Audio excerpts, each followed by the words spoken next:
नमस्कार, मैं हिमांशु मिश्रा और आप देख रहे हैं न्यूज 24। तो 4 साल पुराने एक मामले में राहुल गांधी को 2 साल की सजा हो गई है। अब इस मामले को लेकर कहा यह जा रहा है कि राहुल गांधी की संसद की सदस्यता भी जा सकती है, यानी कि अब वो सांसद भी नहीं रहेंगे। लेकिन इस बात में कितना दम है, कानून क्या कहता है, इस बात का खुलासा करने के लिए प्रभाकर जी को आज हम लेकर आए हैं। प्रभाकर जी, बहुत बहुत स्वागत है। प्रभाकर जी, बताइए कि क्या सच में राहुल गांधी की सदस्यता जाने वाली है और वो संसद से भी बाहर हो जाएंगे? जो मौजूदा कानून है वो कानून कहता है कि जैसे ही 2 साल या 2 साल से अधिक किसी सांसद या विधायक को सजा होती है तो उसकी सदस्यता तत्काल प्रभाव से खत्म हो जाती है। दरअसल इसके पहले 2013 के पहले ये व्यवस्था थी कि सांसद या विधायक अगर किसी मामले में उसके खिलाफ वो भले ही उसको दोषी करार भी दे दिया जाए तो भी उसके पास 3 महीने का समय होता था और वो अदालत में जाता था, अपील में जाता था, निचली अदालत से ऊपर की अदालत में।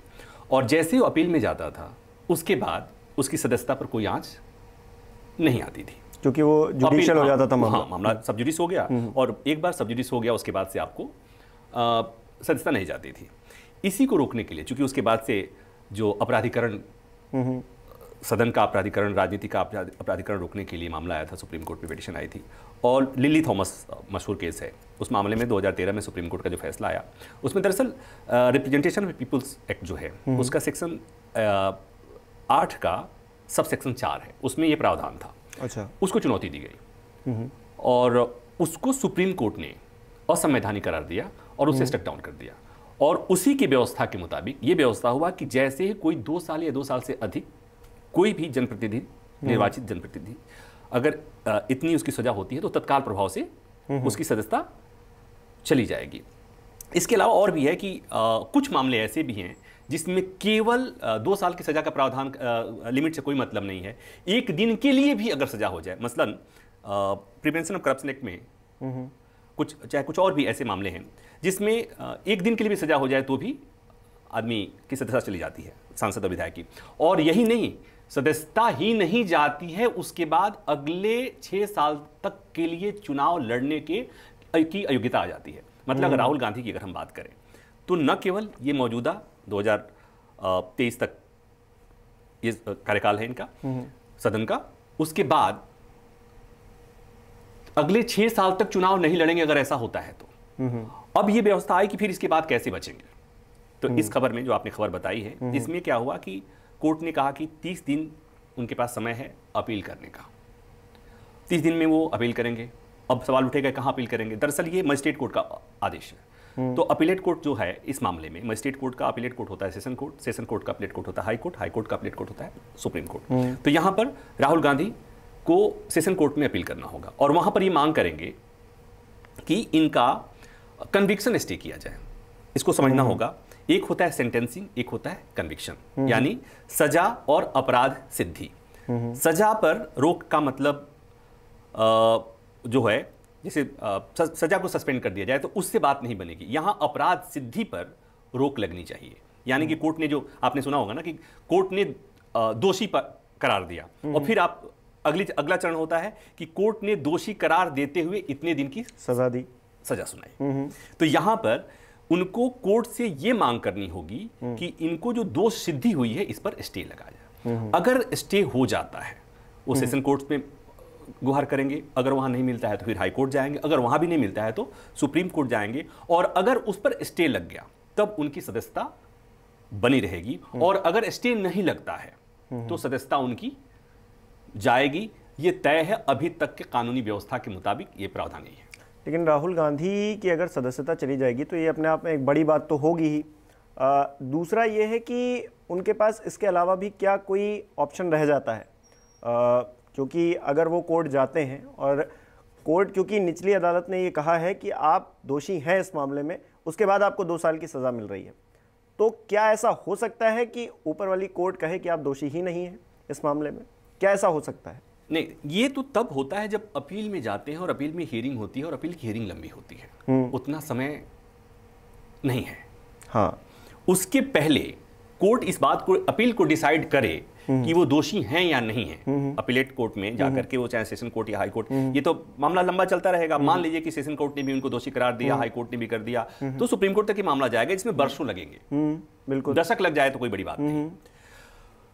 इस दौरान उनको राहत के लिए जरूरी है कि उनके उस कन्विक्शन पर, दोष सिद्धि पर किसी न किसी अदालत से उनको रोक लगे, तभी उनकी सदस्यता बचेगी।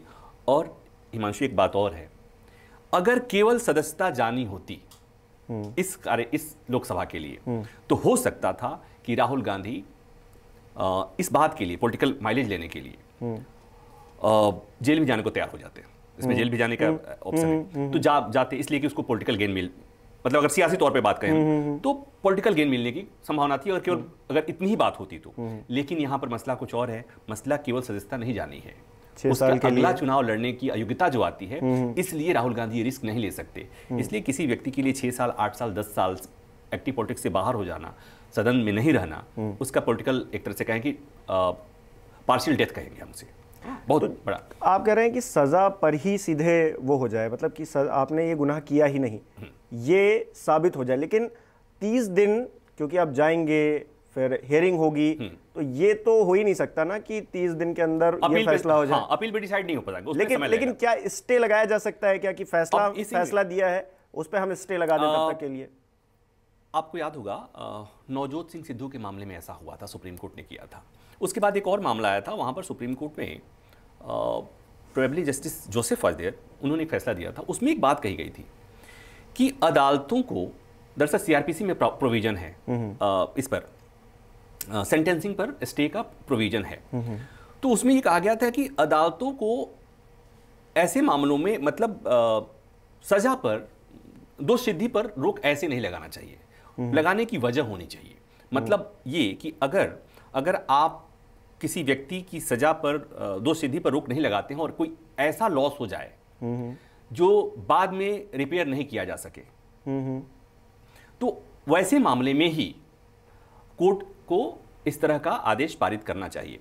और यह भी खास है कि निचली अदालतें अमूमन नहीं देती हैं, अपीलेट कोर्ट ही देता है। यहां सेशन कोर्ट दे सकता है, हाई कोर्ट दे सकता है, सुप्रीम कोर्ट दे सकता है। और महत्वपूर्ण यह है हिमांशु कि जो मेरा अनुभव है, मैं जो अगर अपना देखूं, पता नहीं आपके व्यूअर, हमारे व्यूअर क्या सोचेंगे, ये जो आपराधिक मानहानि का मामला है ना, ये उसमें परिभाषा है, सेक्शन 499 है आईपीसी का, उसमें परिभाषा दिया हुआ है कि किन सूरत में आपराधिक मानहानि का मुकदमा बनता है। और वो 500 जो है, 500 जो आईपीसी का है, उसमें है कि उसके लिए सजा का प्रावधान क्या हो सकता है। ठीक है, तो 499 में जो प्रोविजन है उसमें यह है कि किसी व्यक्ति, किसी संस्था को जब आप डिफेम करते हैं, उनके खिलाफ कुछ बोलते हैं, लिखते हैं, जैसे भी करते हैं, तो आपके खिलाफ ये मामला बनता है। और उसमें अधिकतम 2 साल की सजा या जुर्माना, या सजा और जुर्माना दोनों, अधिकतम, इट्स नॉट न्यूनतम, अधिकतम। तो अमूमन क्रिमिनल डिफेमेशन में अदालतें क्या करती हैं कि 2 महीना, 4 महीना, 6 महीना ऐसे सजा देती है। मैक्सिमम सजा का प्रावधान बहुत, मतलब मैक्सिमम सजा कम होता है। यहां पर राहुल गांधी के मामले में अदालत ने मैक्सिमम सजा दिया है, और ये संयोग से वो जो मैक्सिमम सजा है वही डिस्क्वालिफिकेशन की लिमिट भी है, मिनिमम लिमिट है। तो ये राहुल गांधी के लिए मुश्किल है, ये कानूनी व्यवस्था। एक बात और इसमें कि जब सुप्रीम कोर्ट ने लिली थॉमस का जो वो दिया था, फैसला दिया 2013 का, यूपीए सरकार के समय का मसला था, सुप्रीम कोर्ट के उस फैसले के बाद पॉलिटिकल सर्किल में एक अलग तरह का टर्बुलेंस आ गया था, इसलिए कि बहुत सारे लोगों को खतरा हो गया था, पॉलिटिकल जो लोग जिनका बैकग्राउंड वो रहा है। तो एक ऑर्डिनेंस लाया गया था सुप्रीम कोर्ट के उस फैसले को नल एंड वॉइड करने के लिए, और कि अगर ऐसा होता है वो व्यवस्था, तो आपको याद होगा, दर्शकों को भी याद होगा कि राहुल गांधी ने उस ऑर्डिनेंस की कॉपी को फाड़ दिया था। अब उन्हीं पे भारी पड़ रहा है, अब उन्हीं पर भारी पड़ रहा है। तो इसको ऐसे समझने की जरूरत है। तो मैंने एक बात और कही कि 499 में जो परिभाषा है, उस परिभाषा में ये मामला भी बड़ा रोचक है कि सरनेम को लेकर, सरनेम, मोदी सरनेम को लेकर मुकदमा दर्ज हुआ। मुझे लगता है कि इस तरह का अपने आप में अनूठा केस है कि किसी मामले में सरनेम को लेकर व्यक्तिगत तौर पर किसी व्यक्ति, किसी संस्था को डिफेम करने के लिए क्रिमिनल डिफेमेशन में सजा हुई है, लेकिन सरनेम को लेकर सजा हुई है। ये अपने आप में अनूठा मामला है। दूसरी महत्वपूर्ण बात ये, आपके लिए भी, मेरे लिए भी, हमारे दर्शकों के लिए भी, मैंने अभी ट्विटर पर भी बात लिखी कि आए दिन लोग कह देते हैं कि जातिगत टिप्पणियां कर देते हैं, एक पासिंग रिमार्क्स देते हैं, रास्ता खुल गया। मेरे खिलाफ मेरे सरनेम को लेकर कोई कहेगा तो हम मुकदमा दर्ज कराने जाएंगे और हम कहेंगे कि देखो इसमें हो गया है, इस केस में ऐसा हुआ है। तो कहने का मतलब ये है कि ये चीज़ें कुछ चीज़ें होता है, अपना का जो लीगल जो ज्यूरिस्प्रूडेंस है हमेशा कुछ ना कुछ बदलता है, कुछ चीज़ें चौंकाने वाली होती हैं। सच कहिए तो जब मुझसे कल किसी ने पूछा कि इस मामले में क्या होने वाला है, तो मैंने कहा कि मुझे नहीं लगता है, इसलिए कि केस बहुत स्ट्रॉन्ग नहीं दिखता है, लेकिन मजिस्ट्रेट को ऐसा लगा और मजिस्ट्रेट को जो लगा है आपने देखा कि किस तरह से सियासी भूचाल आ गया है। बस सोच के देखिए कि इस 30 दिन के भीतर राहुल गांधी को अगर राहत नहीं मिलती है, मुख्य विपक्षी पार्टी, देश की सबसे पुरानी पार्टी, उसके नेता 6 साल ही नहीं अगले 8 साल के लिए सियासत से मतलब सदन से बाहर जा रहे हैं, तो ये अपने आप में इसका इंपैक्ट बहुत बड़ा होने वाला है। लेकिन दूसरी बात साथ ही साथ में अगर कहूं कि जो सुप्रीम कोर्ट ने एक बात जो कही थी, जैसे मैंने कहा कि कन्विक्शन पर स्टे लगाने के लिए कोर्ट को देखना होगा, ऐसा सुप्रीम कोर्ट ने कहा था कि पहले ये देखना होगा कि उससे इरिपेरेबल लॉस अगर किसी को हो रहा है तो कोर्ट को इस पर विचार करना चाहिए, अदरवाइज नहीं करना चाहिए। ये एक ऐसा मसला है जहां पर हाई कोर्ट पे जाने के बाद या सेशन कोर्ट भले न दे, हाई कोर्ट तक जाते जाते और नहीं हाई कोर्ट तक गया तो सुप्रीम कोर्ट तक जाते जाते, इसलिए कि वहां पर राहुल गांधी की तरफ से बात कही जाएगी कि इसका मतलब क्या है, इस फैसले के बने रहने का मतलब क्या है। दूसरी बात, राहुल गांधी ने बार बार ये बात कही है कि हमने ऐसी बात कोई किसी का सेंटिमेंट हर्ट करने के लिए नहीं कहा, ये पॉलिटिकल बयान हमारा था। और इस तरह के बयान दिए जाते रहे, आपने देखा होगा। अगर कानून से इतर होकर हम बात करें कि हमारे देश में सरनेम को लेकर जितनी सियासत होती है, गांधी सरनेम, नेहरू सरनेम और सब सारी चीजें होती रहती हैं, तो ये संसद में बोला जाता है। हाँ, तो ऑलमोस्ट ये सारी चीजें जो है ना, हाल के दिनों में जितनी बात हमने रिपोर्ट करते हैं, जो बात करते हैं कि जितने कानूनी मामले आ रहे हैं उसका जिसको कहते हैं पॉलिटिको लीगल मामला हो रहा है, उसमें आधी बातें कानून की होती हैं और आधी बातें पॉलिटिक्स को होती हैं। दर्शक भी कंफ्यूज हो जाते हैं कि ऐसा मामला क्या है, और सब लोग अपनी अपनी श्रद्धा और भक्ति के हिसाब से, अपने पसंद नापसंद के हिसाब से तय करते हैं। बहुत लोगों को ये फैसला लगा होगा कि मजा आ गया जी, हाँ, इसलिए कि राहुल गांधी जेल जाएंगे, राहुल गांधी की सदस्यता जाएगी। इसमें बहुत लोग हमारे दर्शक होंगे जिन्हें बहुत खुशी हो रही होगी, और बहुत लोगों को लग रहा होगा कि बहुत गलत हुआ है, और कुछ लोग ऐसे भी होंगे जिन्हें लगा होगा कि ये कानून सम्मत नहीं हुआ है। लेकिन हम लोगों को किस पर बात करनी है, हम लोगों को इस पर बात करनी है कि आज हुआ क्या है और कानून क्या कहता है। तो कुल मिलाकर राहुल गांधी के पास 30 दिन है कहें, उसमें जो होगा सो होगा, वो तय करेगा उनकी आगे की राजनीति को। आगे की राहुल गांधी का भविष्य, देश की राजनीति का भविष्य, सब कुछ तय होगा। 30 दिन का ये समय है, और इस 30 दिन के भीतर भी और 30 दिन के बियॉन्ड भी जब मामला अगर जाता है तो भी उसका बहुत बड़ा इंपैक्ट होने वाला है इंडिया। तो आज तारीख हो गई 23 मार्च, और इसके बाद 1 महीना मान के चलिए, और अब ये मामला जो है और भी गरमाएगा, और भी चीज़ें निकलकर सामने आएगी। उसके तथ्य हम रखते रहेंगे आपके सामने। हमें कमेंट करके ज़रूर बताएं कि आपको ये वीडियो कैसा लगा और आपको क्या समझ में आता है कि राहुल गांधी क्या जेल जाने वाले हैं और क्या उनकी सदस्यता भी साथ ही साथ जाने वाली है। हमें कमेंट करके बताएं। बहुत बहुत शुक्रिया। नमस्कार, मैं हूं मानक गुप्ता। अगर आपको हमारा ये वीडियो पसंद आया हो तो इसे लाइक और शेयर जरूर करें, और हां, हमें सब्सक्राइब और फॉलो करना ना भूलें ताकि आप देश और दुनिया की कोई खबर मिस ना करें। तो जुड़े रहिए हमारे साथ और देखते रहिए News 24।